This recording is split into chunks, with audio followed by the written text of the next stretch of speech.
So welcome ladies and gents. Did you know that there's a movie called The American Society of Magical Negroes? Yes, that is the film's title. And yes, it's very clearly race hustling.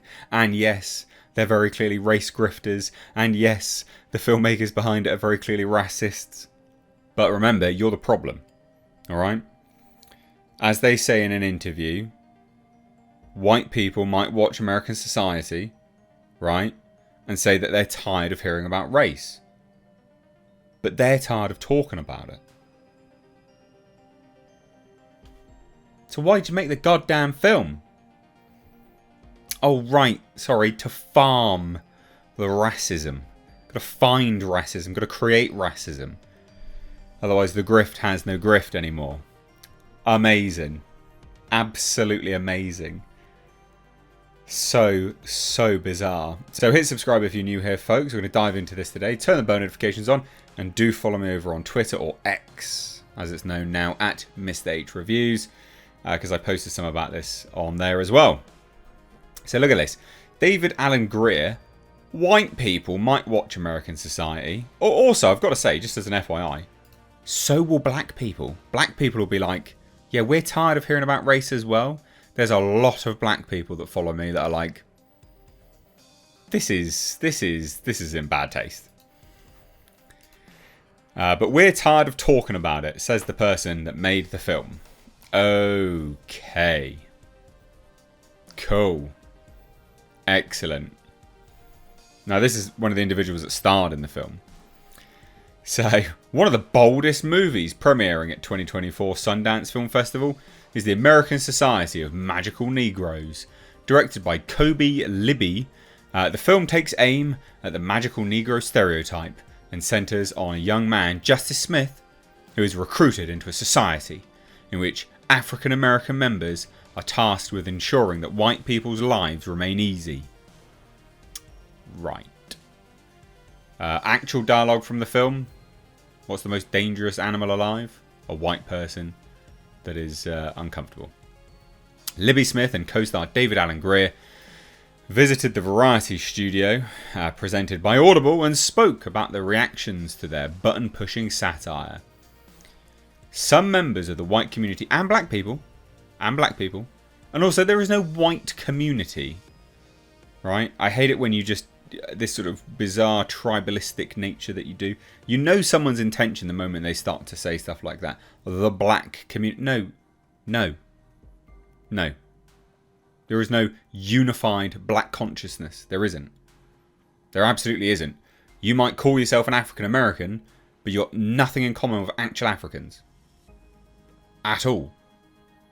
It's bizarre.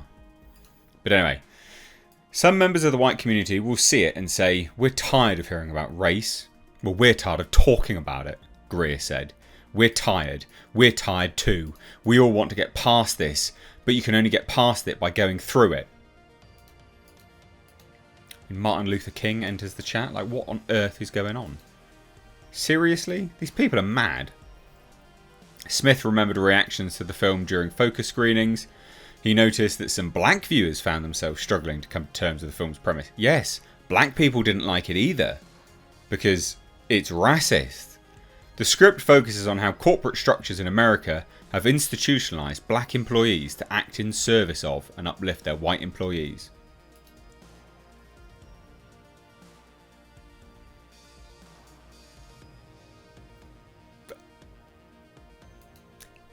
I've got no response. There were black people who were triggered by seeing something that they weren't ready to admit in themselves. Or they were triggered because they thought it was complete nonsense. Like, I've never made space for white people in this way. But then there are black people who are like, this is me. This is what I've had to do to survive. Yes, to survive. Yeah, of course. This shows that we're not a monolith. This art is controversial because it expands what black art can be and speaks about such a specific side of blackness and survival. You notice how they bloody capitalise black? They haven't capitalised the white. Do you see? This is important. It's capital B black because they're racist. Anyway, a specific sign of blackness and survival that we haven't really seen before. This microaggressive corporate racism. This is such nonsense. Anyway, the director addressed it. And she says, the subject matter I'm playing with is really sensitive and raw, and people have such strong, visceral feelings about it. I think means that we're pointed in the right direction in terms of what we should be talking about. Yes, because you piss people off, that absolutely means that, no, that's not how it works. I'm genuinely excited for people to bring that same passion and political conviction into what I think is the most sophisticated and intricate and nuanced conversation that the full film is. Right. I love the audience reaction, especially because it's a comedy, so people giving other people permission to laugh, especially about some of the trickier stuff, is something I'm looking forward to. I don't need permission to laugh at anything, because you're not the arbiter of comedy and what should be deemed funny. And generally speaking, left-wing people are terrible at comedy. Terrible at comedy. 9 times out of 10, sort of sarcastic, dry comedy, left-wing people normally prove everyone right on that type of comedy. Like you could make, I don't know, an offhand comment about, someone would get me done for sexual harassment. And then they would literally try to get you done for sexual harassment, even though it's a joke. And you'd be like, sorry, what? Okay. Anyway. And then there's some more nonsense here. The American Society of Magical Negroes filmmaker Kobe Libby isn't surprised about sparking internet controversy. I understand being deeply suspicious. This is just such nonsense. It really is. This is part of the other interview that I'd already read out.